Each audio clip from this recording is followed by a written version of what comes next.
Hello, is that Greg? It sure is. This is Neil Waters. Oh, that's great. Look, um, I don't want to appear like a crackpot or anything like that, but we've been doing this sort of stuff for that long now. Anything that's sort of unusual or whatever, because that sort of takes our interest. Absolutely, mate. Let's get one thing straight. I don't think you're a crackpot, all right? No, well, you tend to get shuffled around a lot when you're trying to get confirmation on things. Yeah. They all tend to sort of give you the runaround. Well, the runaround ends here, mate, all right? We used to go out bush in South Australia. I'm from Adelaide myself, so whereabouts? Oh, right, because we used to head out north out towards past Two Wells out and then head towards the hills. Okay, so you're in the mid-north. Yeah. And now what had happened was there was a place that took interest of us, mainly for sky watching, and we used to go there regularly. And just on dusk, we'll park down a little side track, dirt track. We saw this. Now, this is why I'm not too sure whether it's a thylacine or not. Right. Because it was dark. I don't mean it was on dusk, but the figure was dark. So it was almost like it was black. Yeah, or very dark brown. Okay. But it was unusual in shape. Is this in the foothills up beyond Balaclava there, heading up the Wakefield River? Yeah, up around there. Yep. And now what happened was we looked at it and we couldn't work out what it was, but it was sort of just, it was in no hurry. But I thought it was a mangy dog, to be honest, but a massive big one. Yeah. It was long. Yeah, and so when it disappeared, I went and saw the tracks. So I immediately covered the tracks so no dirt can go over it or anything like that. Raced back to the nearest town I could find and got some plaster Paris, and I took a print of it. Excellent. Good work. Right? Yeah, but it gets sad. Oh, I know, because you went to the museum with it, right? Yep. And they poo-pooed it. Well, they said, we don't know what sort of animal made this print. It's either, it's a toss-up between a wombat and a dog. That's what I got. I'm glad you're laughing. I wasn't laughing because I wanted answers to it. Yeah, look, anyone who gets a wombat print confused with a dog print shouldn't be working in a museum. Well, there you go. Yeah. And also, too,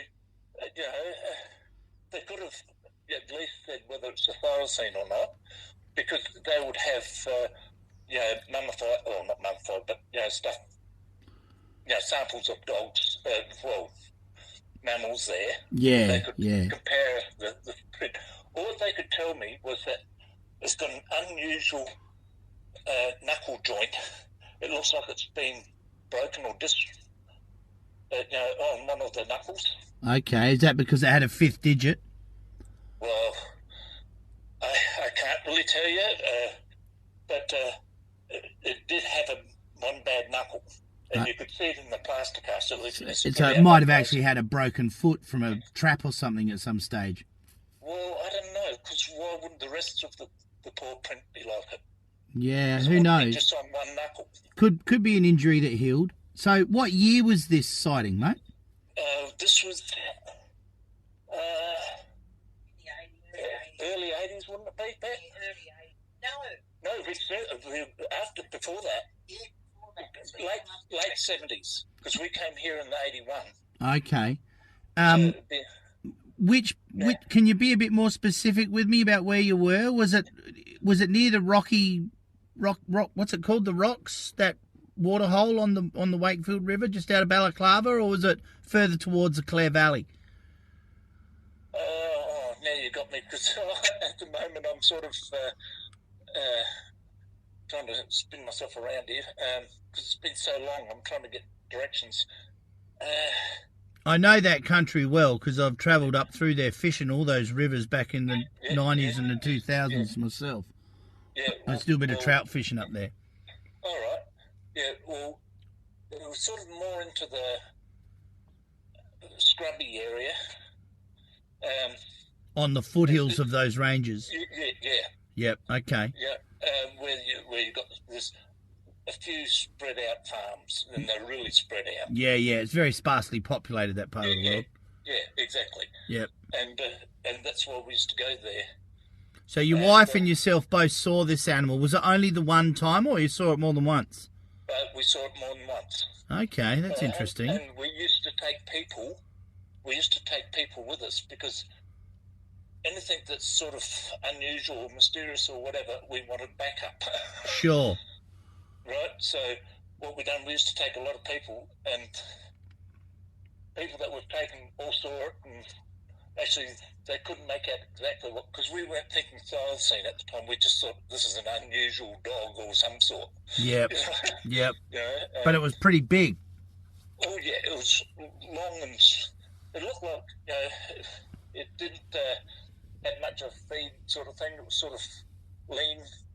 Yeah, very, very thin in the back end and stocky in the front end. Yeah. Yep. Well, yeah, that's what I thought. Well, we all thought, it's a dog that's either got mange or it's sort of, but it's a bloody big long dog because it was too big for a dog that we knew. Yeah. And it wasn't as high like a Great Dane or anything like that. It was, just an unusual looking critter. Yeah, and because it was on dusk, it's always around dusk that we used to go up there where it was dark. But see, we didn't twig to thylacine at the time because we always thought thylacines were a tan with black stripes. And just in Tasmania. Oh. That's the other misconception, is a lot of people think that because they called them a Tasmanian tiger, they only occur in Tasmania, but we know differently, don't we? Oh yeah, definitely, because since I've sort of woken up to all of this sort of thing, because actually you're talking to the converted here with both Beth and myself, I mean, you've got Aboriginal rock art that has thylacines on it on the mainland. Of course you do. You know, WA's got heaps of them. Yeah, so's Northern Territory. And Victoria's got a couple as well, as has New South Wales. Yeah, see, so, I mean, hello. But being a little bit ignorant, because we're sort of looking for anything and anything, things in the sky, things on the ground, we're sort of, because the unusual was our thing. Yeah, and you're inquisitive, so you take note. Yeah, exactly. And but because our lack of knowledge of the thylacine was that, like, we thought they were tan with black stripes. Yeah. And this thing was either a very dark brown or black. Yep. You'd be interested to know that I've got a lady in the Clare Valley who's seen black thylacines a couple of times. Oh, thank God for that. I've also got another lady who's seen black thylacines in the Adelaide Hills. Yep. And if you talk to the Adyamatna people in the Flinders Ranges, they have a lot of stories about black thylacines in their living stories. So you're not crazy. I can confirm that you're not the only people to have witnessed this phenomenon. Yeah, because that's what's true. Is we always thought that they were tan with black stripes. Yeah, that was our. Excuse me. And I was talking to Rachel actually today, and I said, discussing what I'm discussing with you. I said, no, this couldn't have been because it was tan. It wasn't tan with black stripes. It was either very dark brown or black. Yeah. And she says, no, that's a thylacine. Yeah, there's quite a few sightings of them with no stripes at all. And there's also a couple of sightings where they say the young ones had stripes, but the big adult one didn't. So there's a variation in the sightings information that you get. Sadly, science isn't interested in sighting information. They just want an animal to cut up, yeah? That's where science falls on its face every time because they're too stuck in their ways. They don't know how to adapt, I suppose. But there are many sightings of black ones. There's sightings from the 1960s of black ones on the Nullarbor Plain with white stripes as well. There was also 2 mummified ones found in caves on the Nullarbor in the 60s that were allegedly thousands of years old, but had maggot casings next to them, yeah? Oh, wow. So that was Mundrabilla and Marialuellen Cave on the Nullarbor. And they were very, very fresh-looking animals. They certainly didn't look thousands of years old, but, you know, we don't want to argue with scientists and their carbon dating now, do we? So you have to excuse my cynicism. I've been doing this for 8 years, and I'm a little bit tired of their dogma. Yeah, well, hey, you and me both. Do you know how many times we've gone to authorities that should know and give you answers that you just got to run around or brush off? Yeah, every time, mate. Every time. Yeah. They very, very rarely want to contemplate stepping out of anything that might threaten their job or their funding. Yeah. So, sadly, the dollar rules their opinion.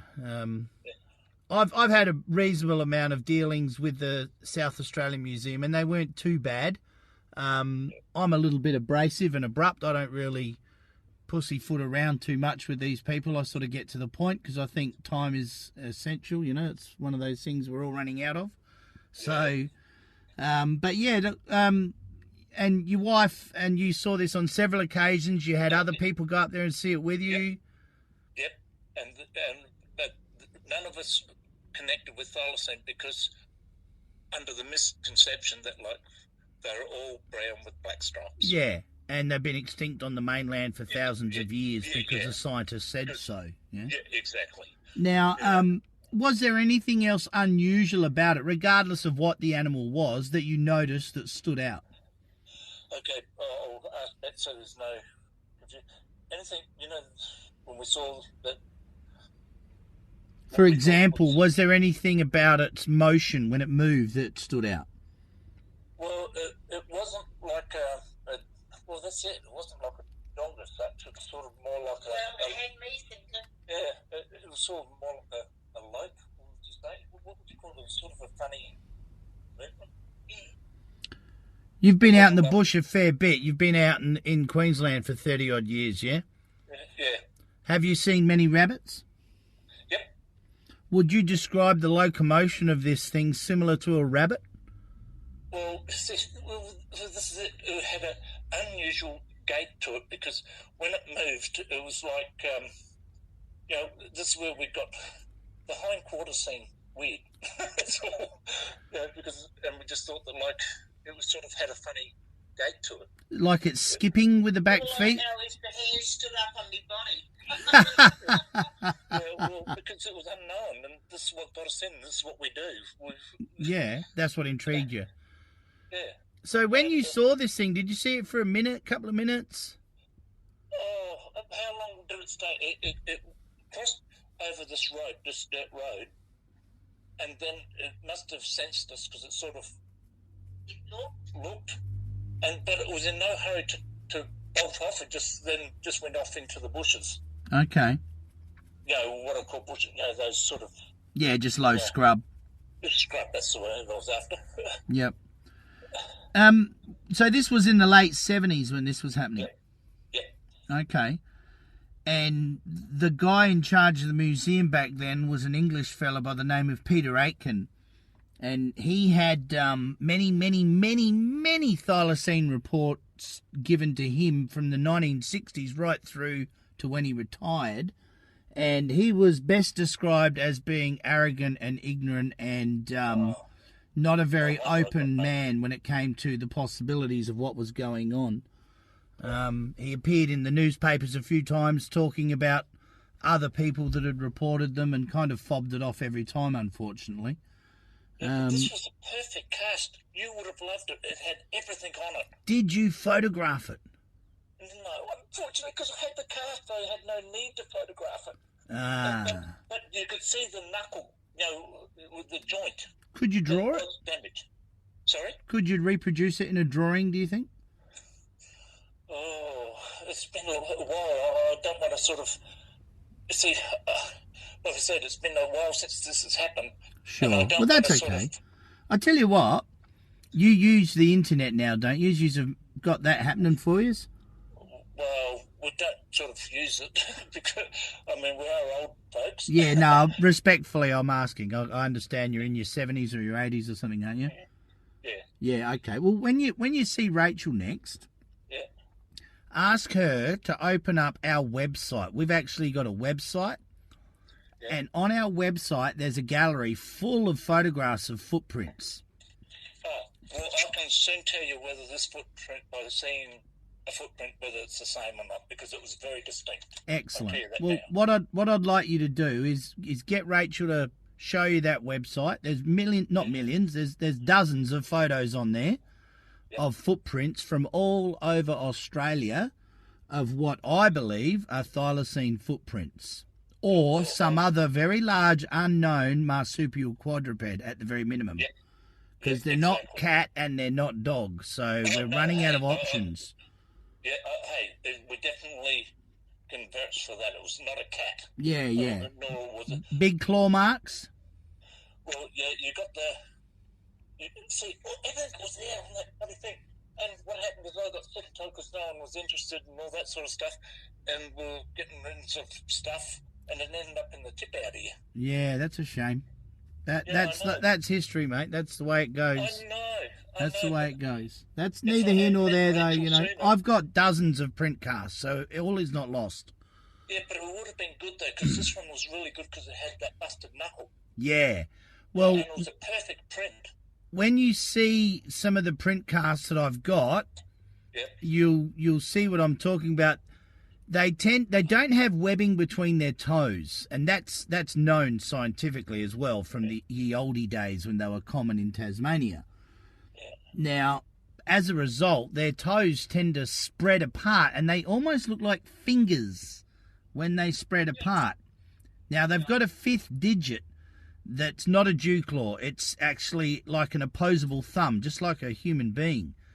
And sometimes that fifth digit presents. Doesn't always present. Sometimes it does. It depends on how hard the ground is and how fast they're going. No, well, this was on soft soil. That's what was a perfect print. Yeah, so you got all that detail. Yeah. And now, not unless that fifth digit was what they thought was a broken... Well, this is where I'm getting at. This is why I want you to have a look at the photos on my website. And because I'll know it if I see it. Maybe if you're with Rachel at the time and she can give me a ring, we can have another discussion about it then. Oh, for sure. Now, there's something that sparked Bet's interest that you said. What? No, it was a perfect cast. Yeah. And I tell you what, it's sort of when I seen this thing, it sort of made my hair stand up, because to me it wasn't the run of the mill. Sure, it was different. Yeah. I've got one from Tea Tree Gully in South Australia. You know where Tea Tree Gully is? Yep. There was an animal running around there in the 60s and the 70s that was nicknamed the Houghton Howler, because Houghton is just up the back of there, up near Inglewood, just about 10 minutes from Tea Tree Gully. It's not far. This thing used to come down to Vista on the foothills in Tea Tree Gully, and it made unusual noises, and it got seen by quite a few locals up there for a couple of years. In 2016, I was in that area and I found some really big, unusual five-toed prints, and I cast them. So I have plaster cast from that area that I think would probably be very close to what you're talking about, I reckon. Yeah. Do you remember if the print had 5 toes or 4? I'm not exactly sure, but I'd know it if I seen it. Yeah, no, that's fair enough. Okay, well, that's good enough. That's good enough.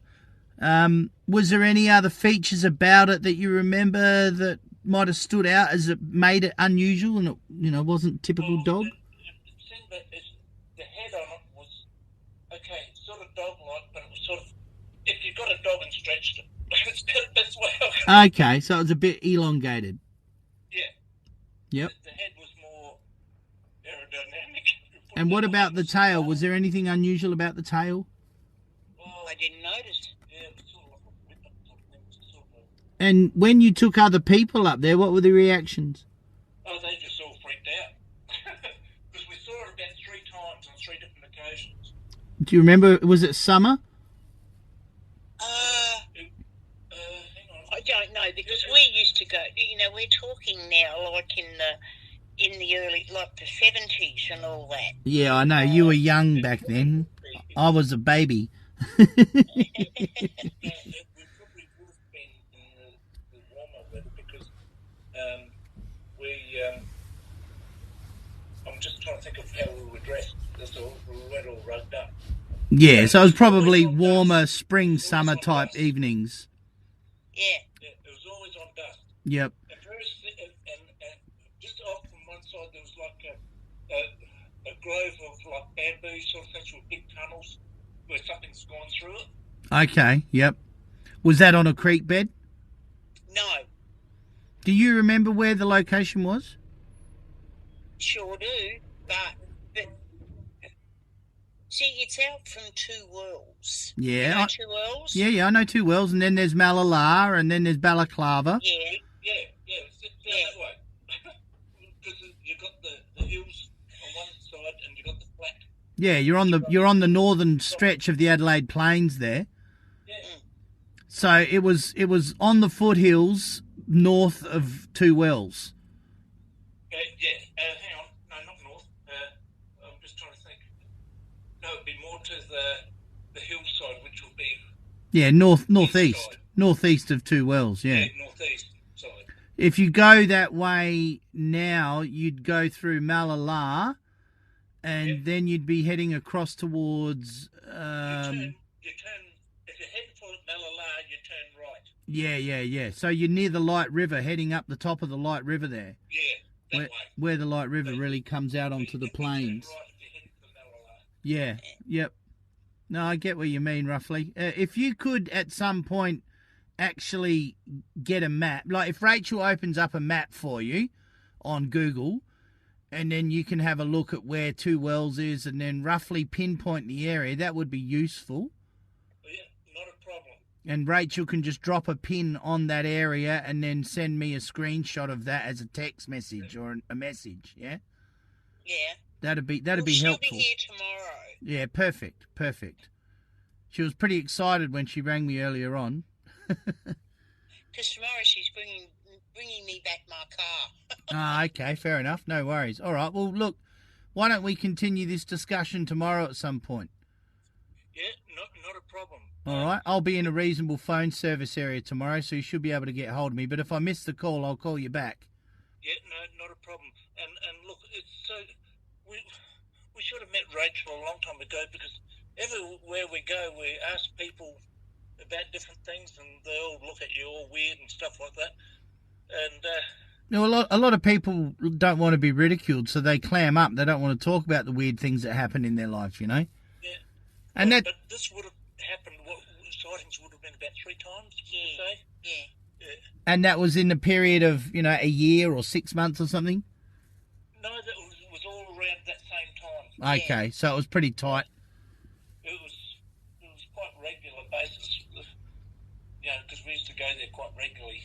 Yeah, so you were doing a bit of UFO watching and stuff, were you? Well, that too, and we were told not to go near this place that we used to head to, because Orion tracker planes at night used to go flying real very low. Yeah. Scare the shit out of you. And when we queried them about it, did they spot anything? Yeah. While they were there? Oh, we don't send planes out at night. Yeah, rubbish. Yeah, we know. I had them fly over my house at Gawler one day, and I thought the windows were going to fall out the house. Yeah. I lived at Gawler for 13 years in Evanston, and they were doing training one day, and they came in over, and it was so bloody low, you could have kissed the friggin' wings on it. Yeah, well, we could read the numbers on the bottom of the plane, and that was just skimming over the trees. There you go, yeah. They're very, very good plane, those planes. They come in under the radar all the time. They're quite good in war games. Yeah, well, we had a whole heap of photos that we took of this particular time, and what we done, we thought, well, we're not getting anywhere with Edinburgh. Yep. Half of Adelaide saw this weird thing going, but we were in the closer area. Okay, yep. Colin Norris. Colin Norris. He was the one that we rang, and he said, oh, wow, I wish I was with you guys because we saw it in Adelaide, but you would have been closer. and that's when the Orion plane came over and went off in the same direction. Yeah, so they were obviously investigating it. Yeah, and what happened was that so we got we knew this friend of ours. He came from Amberley. Yeah, Amberley. Yeah. And he came over to South Australia, and we took him out there. And he took a whole heap of samples of paddy melons and stuff like that, put them in paper bags. He took my photos, he took my film to make sure that, like, my negatives to make sure that, like, there was nothing wrong with There was integrity, yeah. Yeah, and guess what happened? They all disappeared. Yeah, and they said, don't go back. Back there, there's nothing. But we were like a magnet. We were drawn to that area. Yeah, well, that's obvious because you were chosen to go there. You know, we were. It was regular. That was a power above you guys. Greg's mum used to live at Two Wells, and when we'd leave there, she'd say, "Don't go back out that way." So what did we do? Go around the corner like we were going home, and then double back. So you were like in your 20s then, I suppose. But it got us, you know. No, I tell you. Oh, look, we've all got to catch up. Yeah, well, I do come back to South Australia occasionally because I've got family and friends there. My daughter's in Adelaide. But I'd be really curious to see where it is roughly on the map that you've seen this thing. That's kind of helpful, that is.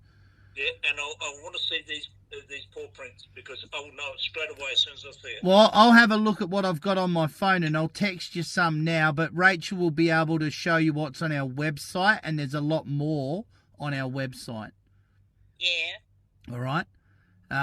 But the museum, no disrespect to the museums because they serve a great purpose, but they generally clam up when it comes to anything that is unknown or they don't want to name because... Talk about it. Yeah, because it's in the too hard basket, yeah?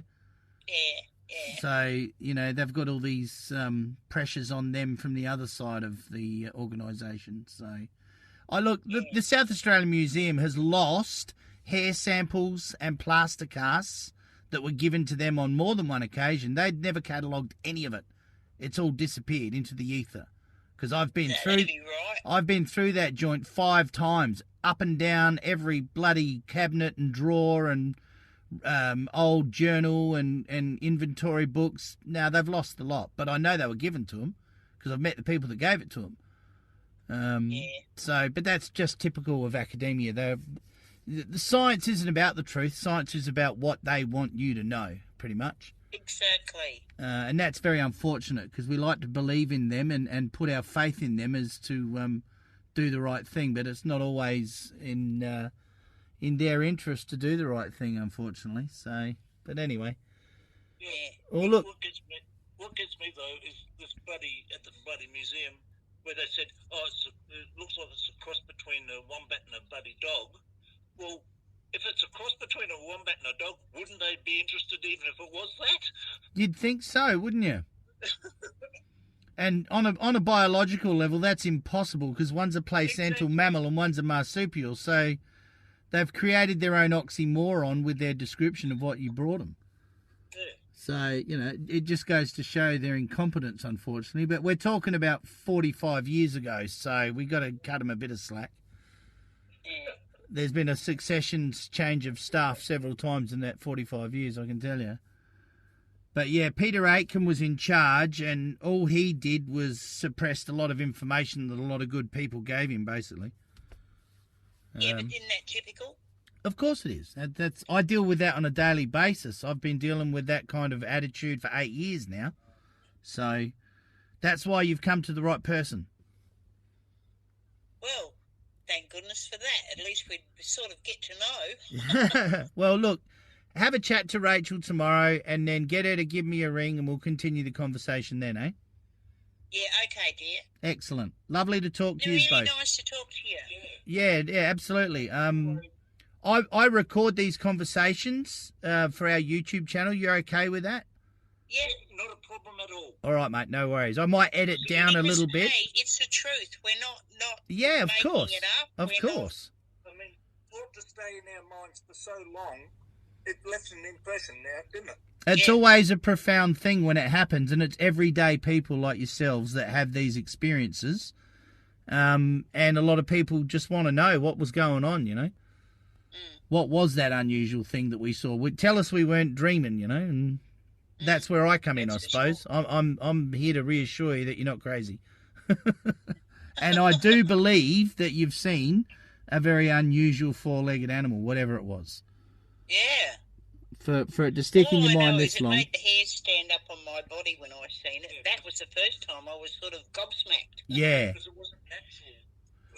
It's not like anything you'd expect to see, so it stands out in your mind. Yeah. I mean, it's natural, but it wasn't the norm natural. Yeah. You know what I mean? These things were recorded in South Australia as being part of the fauna in 1839.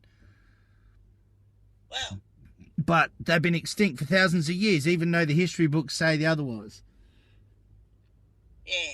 So, you know, this is the contradiction of history and science where they just clash. But anyway. Yeah. All right. Well, look, I look forward to chatting to you again tomorrow, hopefully. Okay, dear. Hey, that's wonderful you rang. Because it was a big print. Yeah. Yeah, what was it, 4 inches, 4.5 inches wide? How big's that? 100 millimetres. Yeah, Oh, it was quite big.